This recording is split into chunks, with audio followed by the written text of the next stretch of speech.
नमस्कार, आप देख रहे हैं न्यूज रूम लाइव और मैं हूं आपके साथ विभा उपाध्याय। बुलेटिन में सबसे पहले बात पूर्वी चंपारण में तेजी से वायरल होते एक वीडियो की, जो दिखाता है कि कैसे पूर्वी चंपारण में अपराधी बेखौफ हो चुके हैं।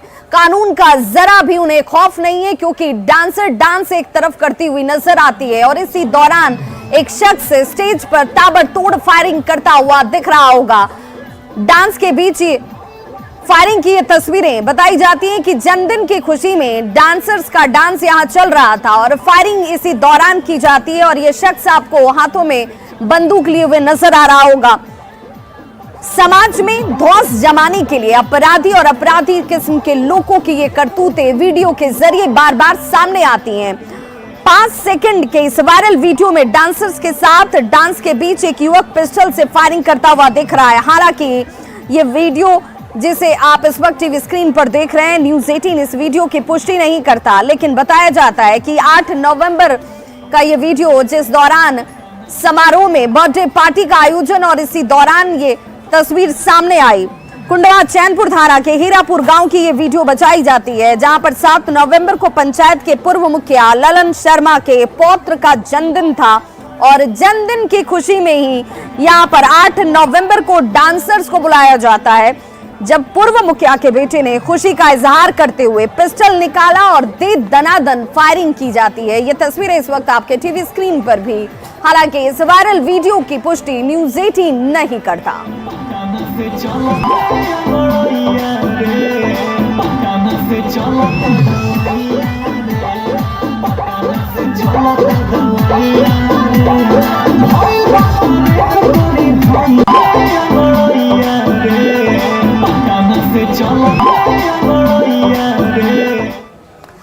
अगली खबर रोहतास से है, जहां पर आरजेडी के विधायक हैं और इन विधायक के आवास पर छापेमारी की कार्रवाई को अंजाम दिया जा रहा है। यहां पर यह छापेमारी की कार्रवाई इस वक्त इनके आवास पर चल रही है। बताया जाता है कि बहादुर सिंह, फतेह बहादुर सिंह इनका नाम है, जो आरजेडी के विधायक और इनके ही आवासीय होटल और निवास पर एक साथ ये छापेमारी की कार्रवाई की जा रही है। आयकर विभाग के अधिकारी बाहरी लोगों को होटल में प्रवेश पर रोक लगा चुके हैं। सुबह से ही होटल के आसपास सन्नाटा पसरा हुआ नजर आता है। कल जहां स्थानीय पुलिस की तैनाती की गई थी, आज पुलिस भी यहां पर नजर नहीं आ रही। आईटी विभाग की गाड़ियां अभी भी होटल के सामने लगी हुई हैं। बता दें कि पिछले 12 घंटे से आईटी की टीम जो है वो फतेह बहादुर सिंह के बुद्धा विहार आवासीय होटल में डटी हुई है और छापेमारी की कार्रवाई को अंजाम दिया जा रहा है। फिलहाल विधायक और उनके परिवार का कोई सदस्य डिहरी में मौजूद नहीं है। ये बताते चलें कि फतेह बहादुर सिंह धान और चावल के बड़े कारोबारी इस इलाके के माने जाते हैं।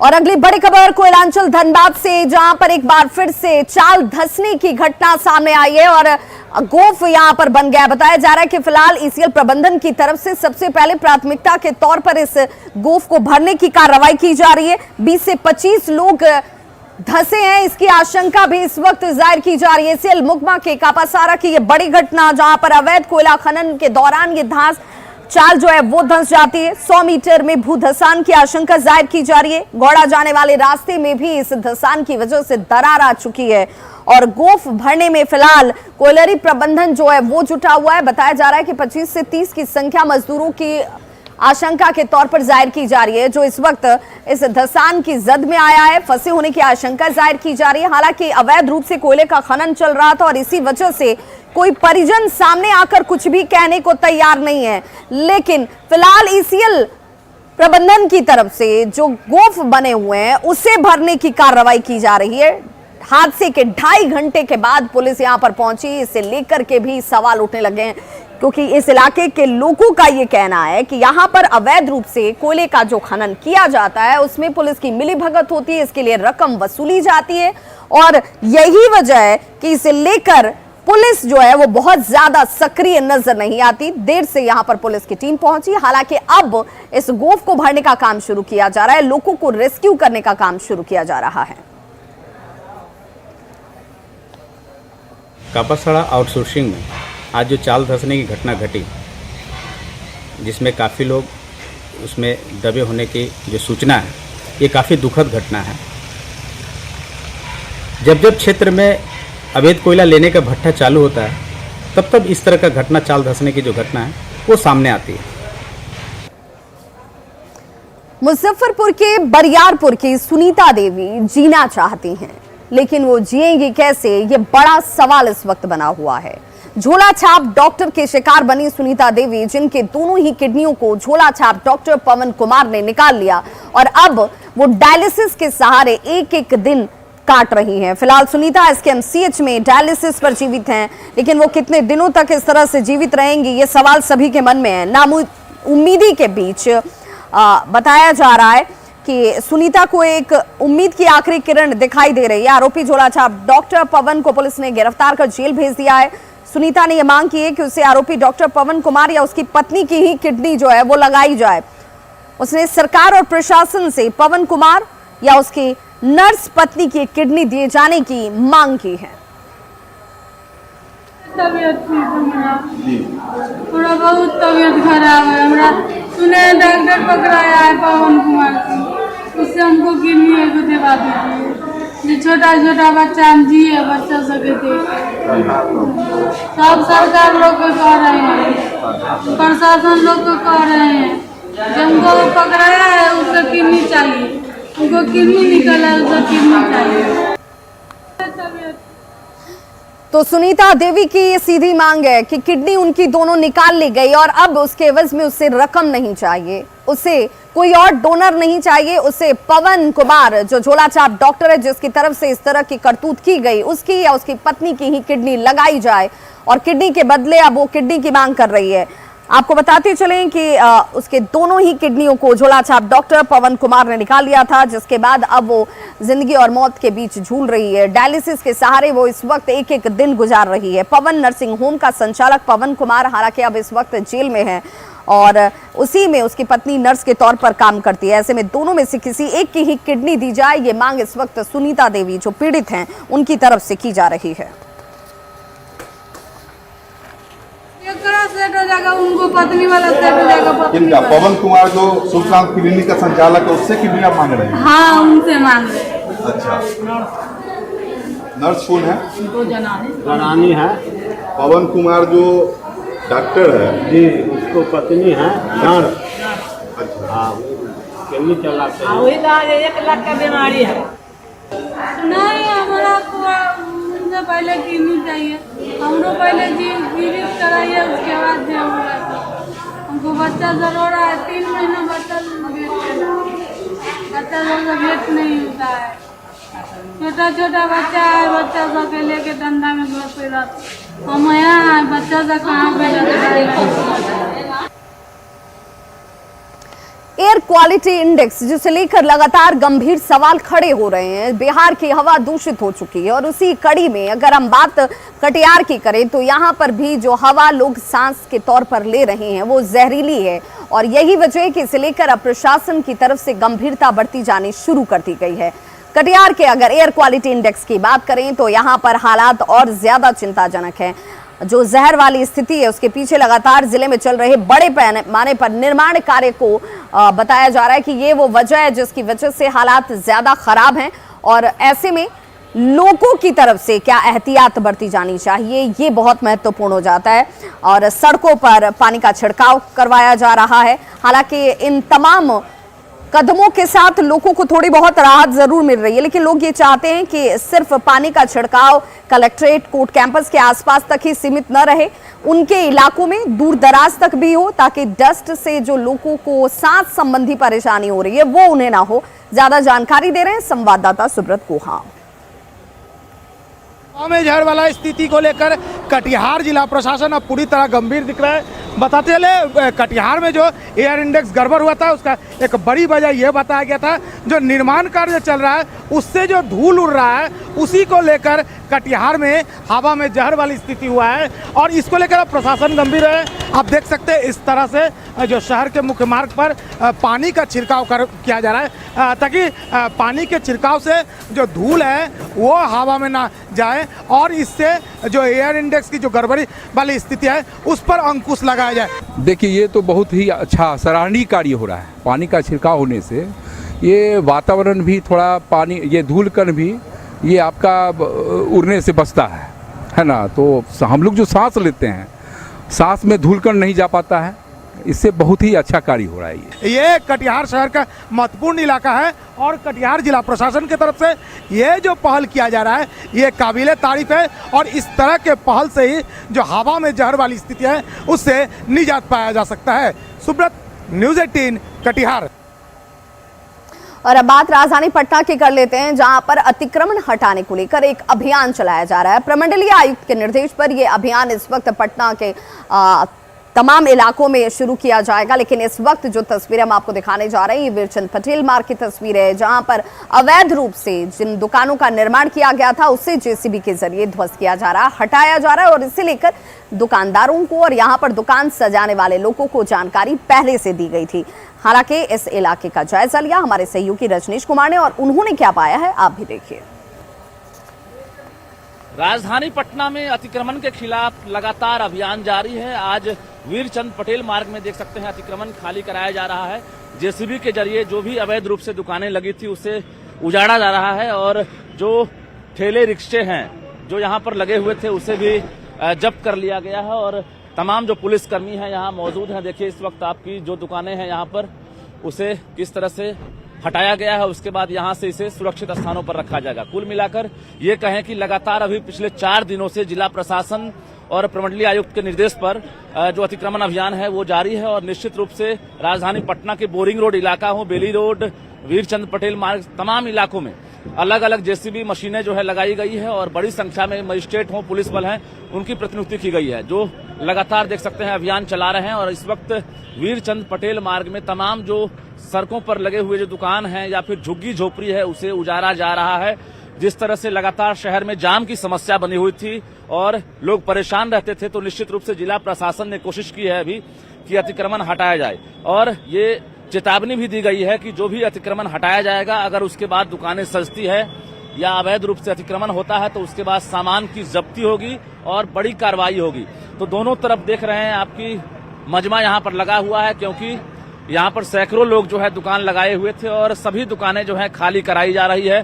जाहिर है जो पुलिस बल हैं हंगामा को देखते हुए यहाँ पर मौजूद हैं, लेकिन लोग अभी फिलहाल विरोध नहीं किए हैं। बोरिंग रोड में कल काफी विरोध हुआ था और फिलहाल वीरचंद पटेल मार्ग में सुबह का वक्त है और अतिक्रमण खाली कराया जा रहा है। ये अभियान अभी तब तक जारी रहेगा जब तक राजधानी पटना को अतिक्रमण मुक्त नहीं कर लिया जाता है, ये कहना है जिला प्रशासन का।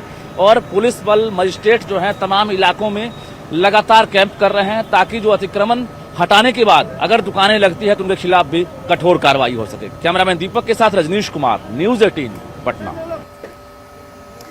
और भागलपुर के सबसे बड़े अस्पताल जवाहरलाल नेहरू अस्पताल की तस्वीर जो इस वक्त वायरल हो रही है वो कई सवालों को खुद ब खुद खड़ा करती है। यहाँ पर एक मरीज है जिसे स्लाइन चढ़ाया जा रहा है, स्लाइन की बोतल मरीज के परिजनों के हाथों में ही थमा दी गई। स्टैंड यहाँ पर मौजूद नहीं है। अस्पताल के अंदर व्यवस्थाओं को लेकर आमूलचूल परिवर्तन के तमाम दावों की पोल खोलती ये तस्वीर इस वक्त आप टीवी स्क्रीन पर देख रहे हैं। स्वास्थ्य मंत्री तेजस्वी यादव की तरफ से स्वास्थ्य विभाग अभी उनके पास ही है और उनकी तरफ से लगातार निर्देश दिए जा रहे हैं, बदलाव की बात कही जा रही है और मरीजों के अधिकारों की बात होती है। लेकिन यहाँ पर ये तस्वीर देख लीजिए, भागलपुर के सबसे बड़े अस्पताल की तस्वीर है जहां पर जवाहरलाल नेहरू अस्पताल में ये वीडियो इस वक्त इसका वायरल हो रहा है और मरीज को स्लाइन तो चढ़ाया जा रहा है लेकिन स्टैंड की जगह मरीज के परिजनों में ही स्लाइन की बोतल को थमा दिया गया। हालांकि न्यूज़ 18 इस वायरल वीडियो की पुष्टि नहीं करता।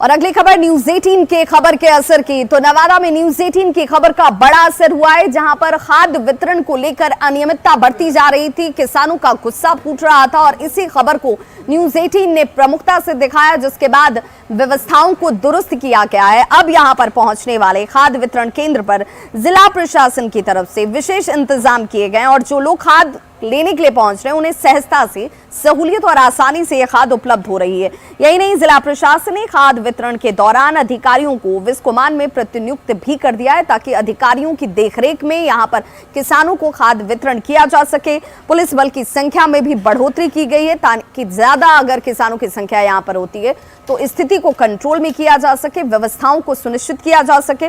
और लोगों को अब खाद आसानी से मिल रही है। हालात का जायजा लिया हमारे सहयोगी अनिल विशाल ने। नवादा में न्यूज़ 18 की खबर का एक बार फिर से असर हुआ है, जहां हमने पिछले दिनों आपको दिखाया था कि किस प्रकार से बिस्कुमान स्थित खाद वितरण केंद्र पे अव्यवस्था का माहौल था, जहां लोग एक ही सिंगल काउंटर से धक्का मुक्की कर खाद ले रहे थे। मगर खबर को प्रमुखता से दिखाए जाने के बाद यहां स्थानीय प्रशासन और यहां के कर्मी हरकत में आए और व्यवस्था को सुचारू रूप से शुरू कर फिर से खाद वितरण का काम शुरू किया गया है। इस वक्त आप देख सकते हैं कि पुलिस की कड़ी निगरानी में यहाँ पे जो है सो खाद वितरण का काम किया जा रहा है और लोग लंबी लंबी लाइनें लगाकर यहाँ पे खाद लेने के लिए पहुँच रहे हैं। हालांकि कुछ त्रुटियां अभी भी यहाँ पे मौजूद है, जिसे यहाँ के अधिकारियों ने बताया कि जल्द ही पूरा कर लिया जाए, क्योंकि लंबी लाइन है और सिंगल खिड़की है।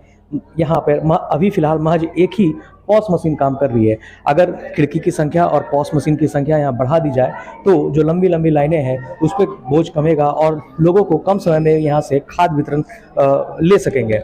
यहाँ पे कर्मी हैं, उनसे हम जानते हैं क्या कुछ स्थिति अभी मौजूदा है। नहीं, अभी स्थिति बहुत अच्छी है। सारे हमारे जो भी सम्मानित किसान आ रहे हैं सभी को लाइन से हम फर्टिलाइजर दे रहे हैं। यहाँ पर कोई तरह का कोई दिक्कत नहीं है। हमारे पास पर्याप्त मात्रा में खाद है और सभी किसान को मैं मुहैया करा रहा हूँ। पॉस मशीन अभी एक ही है? नहीं, पॉस मशीन के लिए मैंने रिक्विजिशन संबंधित फर्टिलाइजर कंपनी को भेज दिया गया है और मुझे उम्मीद है कि 2-4 दिन में आ जाएगा पॉस मशीन। तो क्या खिड़की भी संख्या? हाँ, खिड़की मेरे पास अवेलेबल है, मेरे पास स्टाफ भी है, उसको भी ट्रेनिंग में दे रहा हूँ।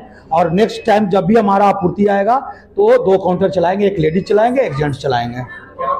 मेरा नाम राघवेंद्र नारायण, एग्रीकल्चर कोऑर्डिनेटर, कृषि विभाग नवादा सदर।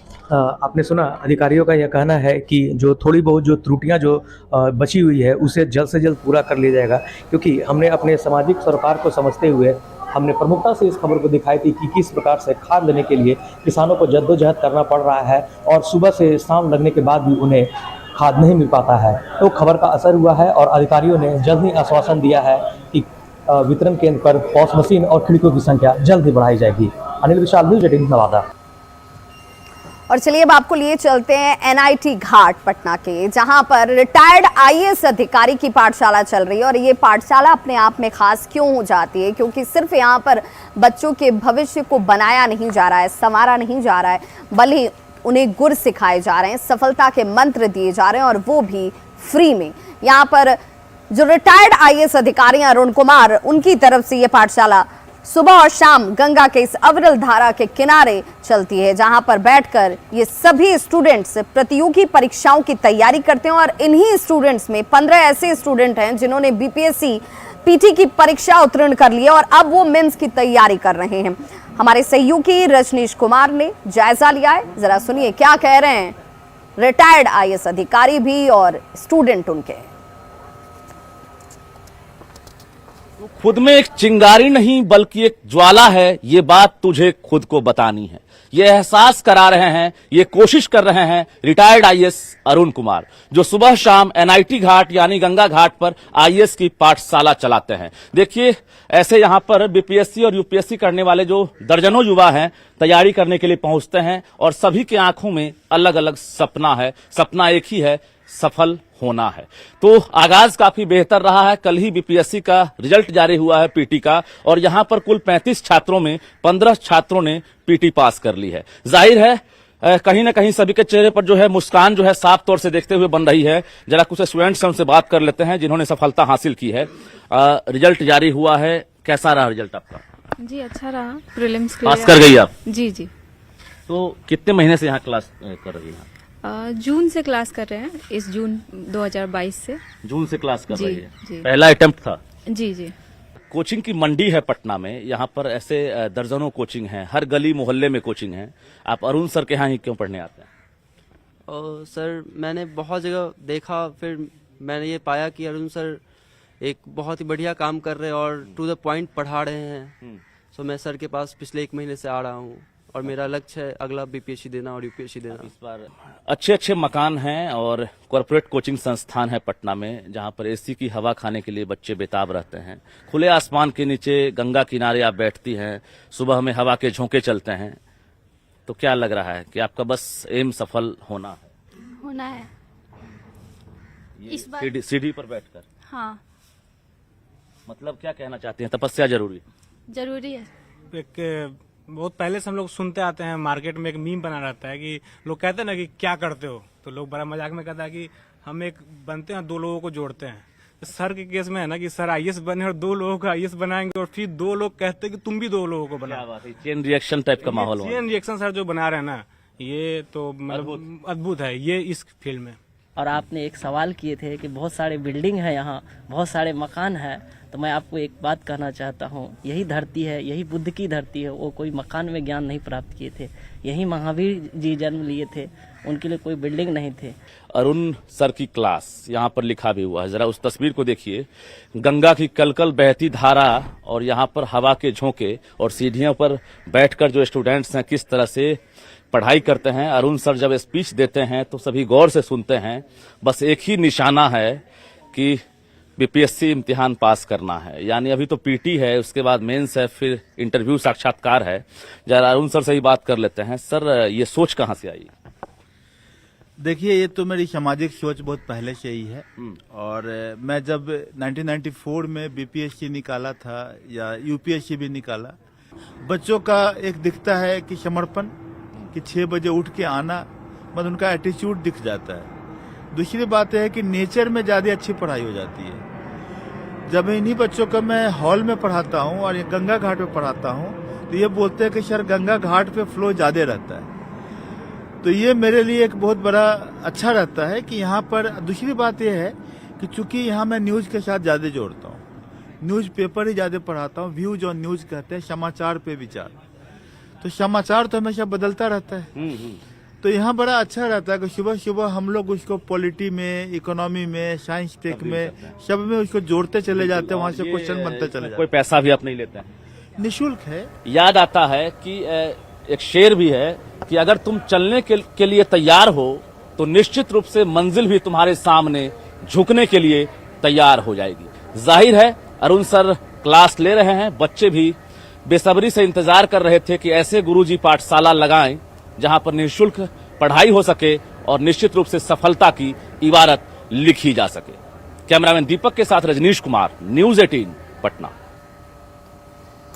तो बिल्कुल, अगर गुरुजी अरुण सर जैसे हों तो स्टूडेंट्स का त्याग और उनकी मेहनत से सफलता मिलनी निश्चित ही है। खबरों का सिलसिला लगातार जारी है, आप देखते रहिए न्यूज़ 18 बिहार झारखंड। यहाँ खबरों का सिलसिला कभी नहीं थमता।